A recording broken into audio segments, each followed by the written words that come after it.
Všeč mi je bil. Dotakne se te zgodba sama. Zelo aktualna problematika. Ful je bilo fajn, super, res, odlično. Super zaigrano, pa ti zgodba je tista, ki te, razmišljaš, no. Prikaže nekako realno, pač se mi zdi, da stane tako, kot je. Osvetli kup družbenih problemov. Je pač film, ki ti da za misliti pol še.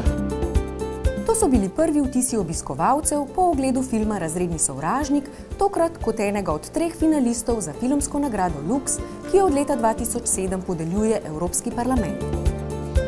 Nagrada želi v središče postaviti javno razpravo o Evropski uniji in njenih politikah ter podpreti izmenjavo evropskih produkcij znotraj Evropske unije.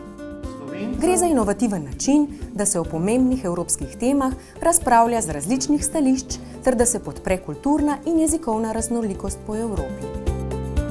3 filmi, ki se uvrstijo v finale, so v okviru filmskih dnevov Lux prikazani v vseh 28 državah v vseh 24 uradnih jezikih. Tokrat se je med 3 najboljše filme, izmed katerih evropski poslanci izberejo zmagovalca, prvič uvrstil tudi slovenski film. To je Razredni sovražnik režiserja Roka Bička. Ob njem pa sta še francoski, Banda Punz Céline Sciamma in polsko-danska koprodukcija Ida v režiji Pavla Pavlikovskega. Slovenski gledalci so si jih lahko ogledali v Izoli, Ljubljani in Celju.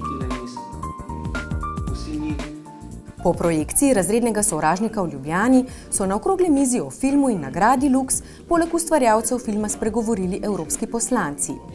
Mislim, da politika potrebuje ogledalo, ki ga postavlja umetnost in vse izzive, ki iz tega ogledala izhajajo. Lux nagrada je seveda tako pomembna, zato ker je to vendarle nagrada Evropskega parlamenta. V ožji izbor pridejo samo 3 filmi, ta film bodo videli povsod in seveda, če bo zmagal, in jaz upam, da bo, sem prepričana, da bo, je to pač priznanje velikega števila držav in gledalcev. Se mi zdi pomembno, da se ta film prepozna tudi kot evropska kvaliteta in da ni film samo pojem za Ameriko, za happy ende, ampak da imamo tudi v Evropi zelo kvalitetne filme in dokaz je tudi ta film, za katerega sem prepričan, da bo požel še veliko nagrad in eno od teh bo gotovo Lux.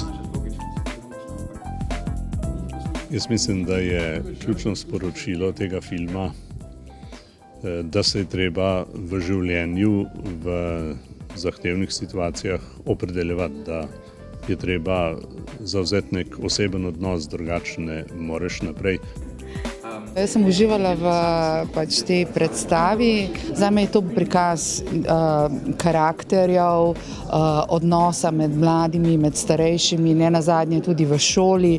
Skratka, tukaj pri tem filmu si res lahko pustiš svojim mislim in domišljiji prosto pot in lahko razmišljaš o mnogih pomembnih stvarih v življenju. Različne generacije očitno včasih govorijo z različnim, oziroma z istim jezikom, ampak različno poanto in razumevanjem. Gre včasih za komunikacijske šume, gre pravzaprav za tak Babilon, tehnološki, jezikovni in včasih rabimo prevajalce, rabimo podnapise za take stvari. Še lažje pa je seveda, če se preprosto odprto poslušamo in se pogovorimo takrat, kadar očitno kažemo znake nerazumevanja. Super stvar je, da se po filmu ljudje usede in pogovorijo. Pa ne samo po Razrednem sovražniku, po kateremkoli filmu ali pa po gledališki predstavi. Kar je pa še posebej pomembno pri tej okrogli mizi je v bistvu to, da smo imeli možnost izmenjati mnenja skupaj z občinstvom, z evroposlanci in je bila ena taka dosti močna debata in upam, da bomo vsi od tega nekaj odnesli. Za svoj najljubši film na spletni strani Lux glasuje tudi občinstvo. Uganete, kateremu filmu so svoj glas največkrat oddali slovenski gledalci?